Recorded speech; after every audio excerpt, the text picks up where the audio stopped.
हम पढ़ने वाले हैं लिमिट ऑफ सीक्वेंस, अनुक्रम की सीमा। लेट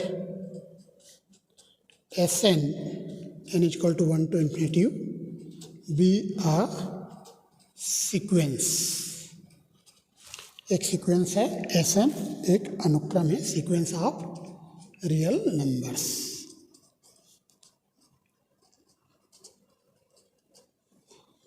हमने मान लिया Sn वास्तविक संख्याओं का एक अनुक्रम है। मान लो Sn, जहाँ n का वैल्यू 1 से इन्फिनिटी है, वास्तविक संख्याओं का एक अनुक्रम है। वास्तविक संख्याओं का एक अनुक्रम है।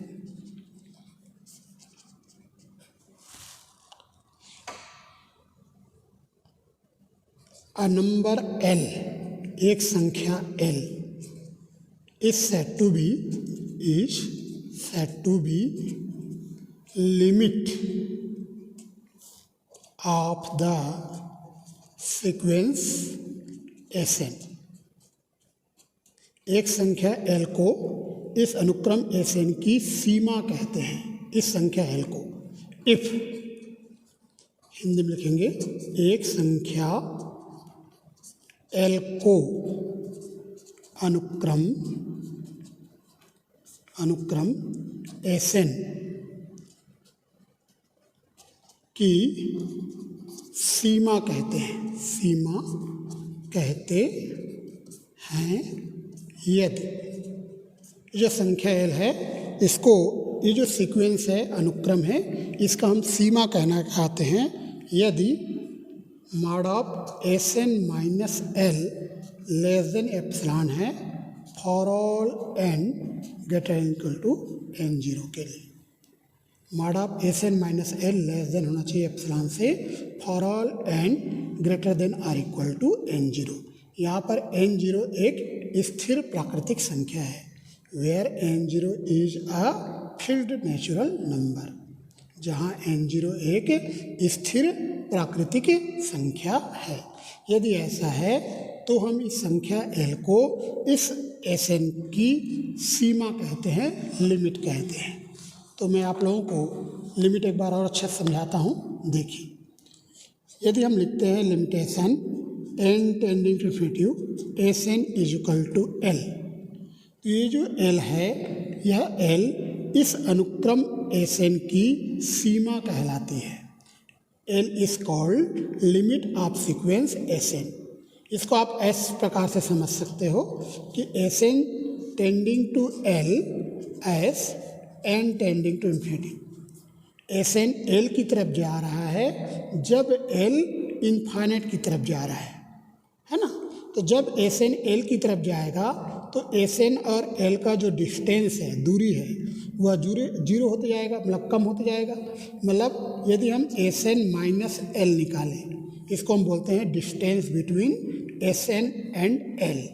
Sn और L के बीच की दूरी, ये टेंडिंग टू जीरो होगा। क्यों जीरो होगा? क्योंकि Sn L की तरफ जा रहा है। जब Sn L की तरफ जाता है तो Sn और L का जो दूरी है वो जीरो की तरफ जाएगा, as n tending to infinity, जब n इन्फाइनाइट की तरफ जाता है। इसी को हम ऐसे लिखते हैं, mod of Sn minus L less than epsilon, है ना, for all n greater equal to n0, where, जहाँ पर n0 is a fixed natural number, जहाँ n0 एक स्थिर प्राकृतिक संख्या है, जहाँ n0 एक स्थिर प्राकृतिक संख्या है, स्थिर प्राकृतिक संख्या है। तो आपको ये बात याद रखना है, हम यदि ऐसा लिखते हैं, ऐसा लिखें, इस प्रकार से लिखें ऐसा, या ऐसा लिखें, या ऐसा लिखें, या ऐसा लिखें, इन चारों का मतलब सेम है। इसका मतलब ये है कि L Sn का लिमिट है, L is limit of Sn। है ना, एल एस एन की सीमा है। इसका मतलब ये है कि एल जो है एस एन की सीमा है। इसका मतलब ये है कि एल जो है एस एन की सीमा है, और इसका मतलब भी वही है। इन चारों का मतलब सेम है, चारों के लिखने के तरीके अलग अलग है, लेकिन चारों का मीनिंग सेम होता है ना। तो आपको याद रखना है कि जब एस एन एल की तरफ जाता है, जब एस एन एल की तरफ जाता है, तो ये जो एल है, इस एल को हम limit of sequence S N, इस एस एन का, ये जो अनुक्रम एस एन है, इस एस एन का सीमा कहते हैं एल को। तो एल को इस एस एन की सीमा कहते हैं, लिमिट कहते हैं। कब? जब एस एन एल की तरफ जाता है। मतलब एस एन और एल का जो डिस्टेंस है, दूरी है, दूरी को हम मॉड दर्शाते हैं। इस प्रकार से मॉड लगाए, मतलब हम इन दोनों के बीच की दूरी की बात कर रहे हैं, इन दोनों के बीच का डिस्टेंस की बात कर रहे हैं। तो इन दोनों के बीच का जो डिस्टेंस है, दूरी है, वो 0 होते जाएगा, क्योंकि एस एन एल की तरफ जा रहा है। तो एस एन और एल के बीच का जो दूरी है, वो धीरे धीरे कम होते होते 0 हो जाएगा। और जो टेंडिंग टू 0 है, उसी को हम लेस देन एप्सिलॉन लिखते हैं। जो चीज़ टेंडिंग टू 0 है, उसी को हम लेस देन एप्सिलॉन से रिप्रेजेंट करते हैं। तो ऐसा लिखो, ऐसा लिखो, ऐसा लिखो, ऐसा लिखो, इन चारों का मतलब सेम है। और यहाँ पर एल को हम इस अनुक्रम एस एन की सीमा कहते हैं, लिमिट कहते हैं, limit of sequence S N. एक एग्जाम्पल से हम समझते हैं लिमिट ऑफ सीक्वेंस को। लेट, हमने मान लिया हमारे पास एक सीक्वेंस है एस एन, और ये है 2/1, 3/2, 4/3, इस प्रकार से एक सीक्वेंस है ना। हेयर, यहाँ पर इसका जो फर्स्ट टर्म है वो है 2/1, सेकंड टर्म जो है S2, ये है 3/2, थर्ड टर्म जो है S3, ये है 4/3। इस प्रकार से इसका जो nth टर्म है, nवां पद है, ये आएगा n+1/n। इसका जो nth टर्म है वो है n+1/n। इसको आप इस प्रकार से लिख सकते हो, Sn = n/n+1/n, है ना। ये आप लिख सकते हो Sn = 1+1/n। अब हम इसमें लगाते हैं limit, limitation n tending to Sn। तो हमने बोथ साइड लिमिट ऑपरेट कर दिया, लिमिटेशन n टेंडिंग टू ये। जब इसमें लिमिट लगाएंगे तो ये आएगा 1+1/∞। 1/∞ 0 होता है, तो ये आ जाएगा आपका 1+0 मतलब 1। तो यहाँ पर जो 1 है, इस अनुक्रम एस एन की सीमा कहलाएगा, लिमिट कहलाएगा। ये जो 1 है, इस 1 को इस सीक्वेंस जो एस एन है, ये जो अनुक्रम एस एन है, इसकी हम सीमा कहेंगे। Here 1 is the limit of the sequence S N. तो एस एन जो सीक्वेंस है, इस सीक्वेंस का ये लिमिट है, मतलब सीमा है। इस 1 को इस अनुक्रम एस एन की सीमा हम कहेंगे। हम पढ़ने वाले हैं कन्वर्जेंट सीक्वेंस, अभिसारी अनुक्रम। लेट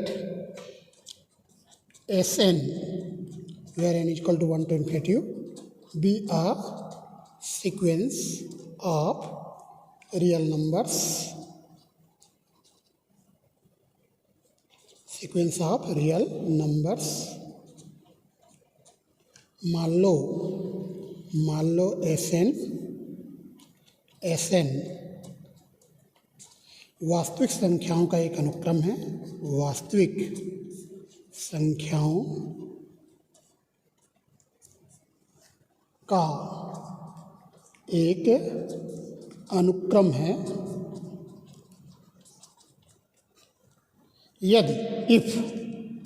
यदि लिमिटेशन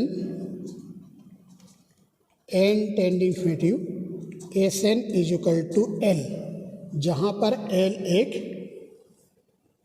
परिमित राशि है, फाइनाइट क्वांटिटी है। Where L is any finite quantity,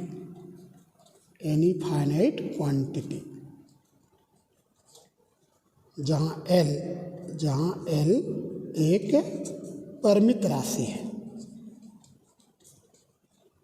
परिमित राशि है।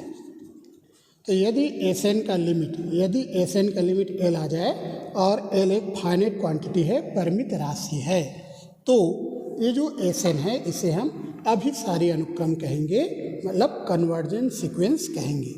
Then S N is called a convergent sequence. तो एसएन को अभिसारी अनुक्रम कहते हैं। एक एग्जाम्पल लेके हम आपको समझाते हैं कि कन्वर्जेंट सीक्वेंस हम किसे कहेंगे। तो एक एग्जाम्पल हम ले रहे हैं, मान लेते हैं लेट एसएन, हमारे पास एक सीक्वेंस है और ये सीक्वेंस है 1/2, 1/2 का स्क्वायर, 1/2 का क्यूब एंड सो ऑन, इस प्रकार से एक सीक्वेंस है। हेयर यहाँ पर फर्स्ट जो टर्म है 1/2 है, सेकंड जो टर्म है 1/2 का स्क्वायर है, थर्ड जो टर्म है ये है 1/2 का क्यूब, इस प्रकार से है। तो nth जो टर्म है nवां पद ये आएगा 1/2 की पावर n, जिसको हम एस एन कहेंगे। तो एस एन की वैल्यू होगा 1/2 की पावर n। अगर हम लिमिट लगाएं एस एन में, limitation n ten negative S n, आ जाएगा लिमिटेशन n टेन नेगेटिव 1/2 की पावर n, मतलब 1/2 टू द पावर इन्फिनिटिव, मतलब 1/∞ मतलब 0। तो हम देख रहे हैं एस एन का लिमिट 0 आ रहा है, मतलब एक फाइनाइट क्वांटिटी हमें मिल रही है। तो हम बोल सकते हैं ये जो सीक्वेंस एस एन है यह अभिसारी अनुक्रम है। तो आप बोल सकते हो hence the sequence S N is convergent, hence the sequence S N is convergent.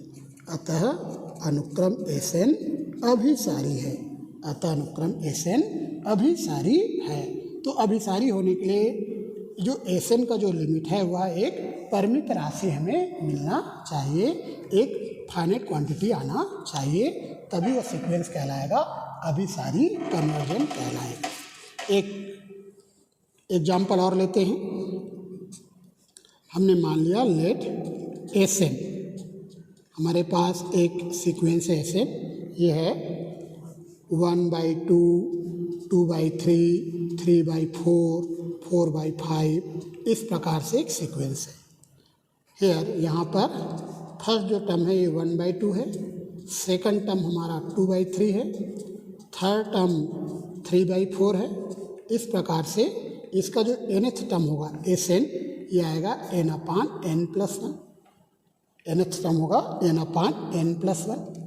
अब हम लिमिट लगाते हैं both side, limitation n ten infinitive S N, यह आ जाएगा limitation n ten infinitive n/n+1, यह आ जाएगा लिमिटेशन n टेन इन्फिनिटिव, नीचे से n कॉमन लेंगे तो 1+1/n, नीचे से हमने n कॉमन निकाला, ये जो n है n कैंसिल हो जाएगा। तो यहाँ से limitation n ten infinitive 1/1+1/n आएगा। जब n की वैल्यू इन्फिनिटी रखेंगे तो 1/∞ 0 हो जाएगा, तो आएगा 1/1+0, मतलब इसका वैल्यू आ जाएगा 1। तो हम देख रहे हैं एस एन का लिमिट 1 आ रहा है, मतलब एक फाइनाइट क्वांटिटी आ रही है। और जब भी एस एन का लिमिट फाइनाइट क्वांटिटी आता है, परिमित राशि आता है, तो आप इस एस एन को कन्वर्जेंट कहेंगे, अभिसारी कहेंगे, है ना, क्योंकि एस एन का लिमिट 1 आ रहा है, फाइनाइट क्वांटिटी आ रही है। तो आप लिखोगे hence the sequence S N is convergent, अतः अनुक्रम एस एन अभिसारी है ना। तो अभिसारी होने के लिए एस एन का जो लिमिट है वह फाइनाइट क्वांटिटी आना चाहिए, एक परिमित राशि आना चाहिए। हो सकता है इसका वैल्यू 0 आ जाए, हो सकता है इसका वैल्यू 1 आ जाए, -1 आ जाए, -2 आ जाए, कोई भी वैल्यू आए, लेकिन इसका एक फिक्स वैल्यू आना चाहिए और एक परिमित वैल्यू आना चाहिए, तभी ये कन्वर्जेंट कहलाएगा, अभिसारी कहलाएगा। और यदि एस एन का लिमिट इनफाइनाइट आ जाए तो हम एस एन को डाइवर्जेंट कहेंगे, है ना, डाइवर्जेंट सीक्वेंस कहेंगे। अब हम पढ़ने वाले हैं डाइवर्जेंट सीक्वेंस, डाइवर्जेंट सीक्वेंस जिसको हिंदी में कहते हैं अपसारी श्रेणी, अपसारी अनुक्रम, अपसारी अनुक्रम। तो अपसारी अनुक्रम के लिए Sn का जो लिमिट है वह इनफाइनाइट आना चाहिए या माइनस इन्फिनिटी आना चाहिए, तब वह डाइवर्जेंट सीक्वेंस कहलाएगा। इफ यदि limitation n tending to infinity Sn is equal to infinity या माइनस इन्फिनिटी आ जाए, इन्फिनिटी आए या माइनस इन्फिनिटी, यदि ऐसा आ जाए तो then the sequence Sn is called divergent sequence। तो अनुक्रम Sn को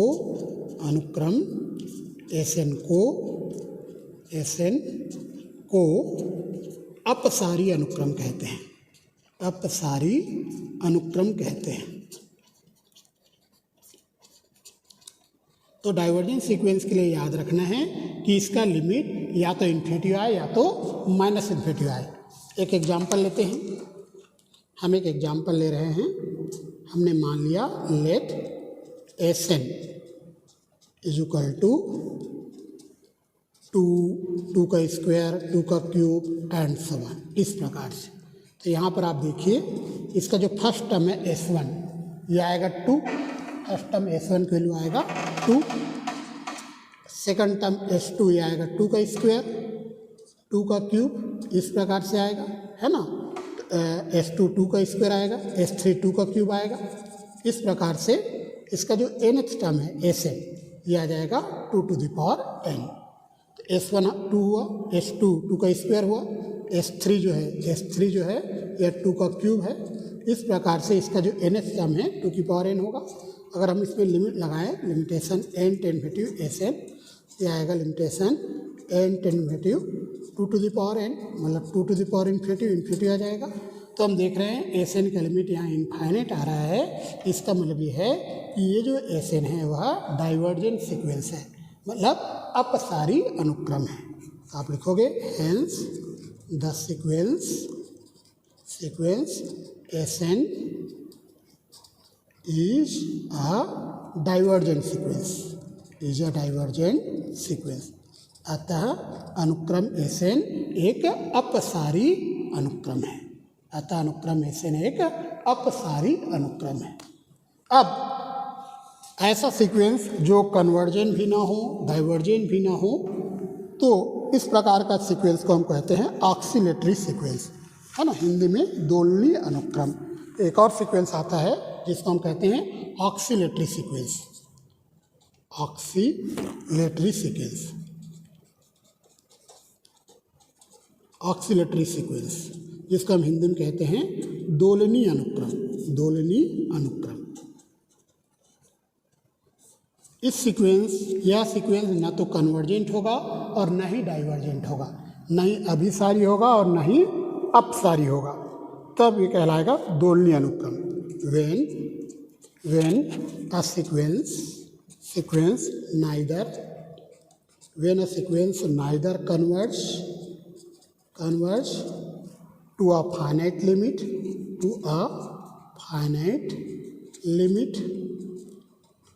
nor it diverge to infinity or minus infinity, then such sequence is called an oscillatory sequence।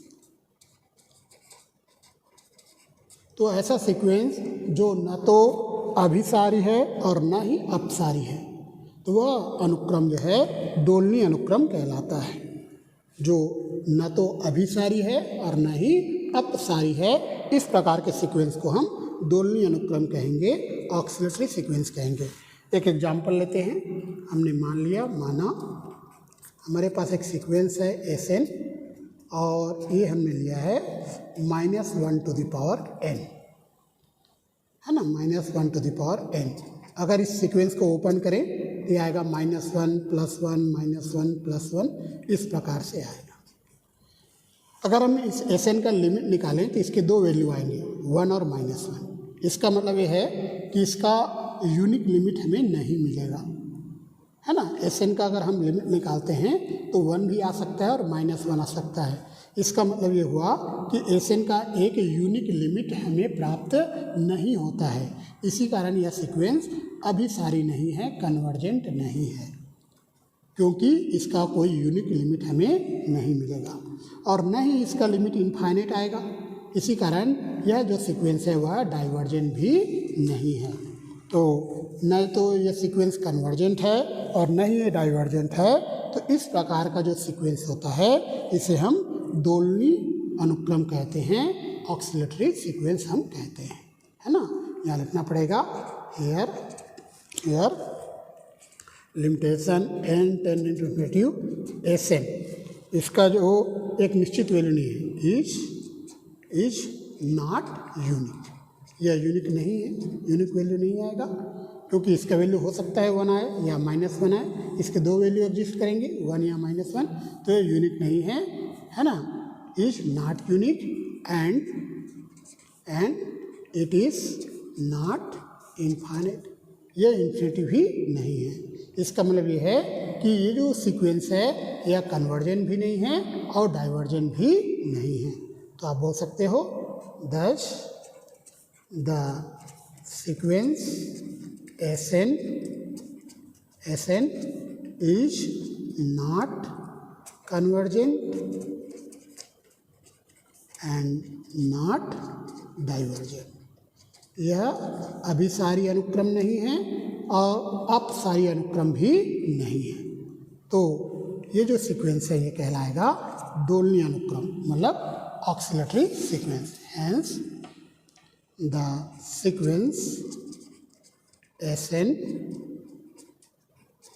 is an oscillatory sequence,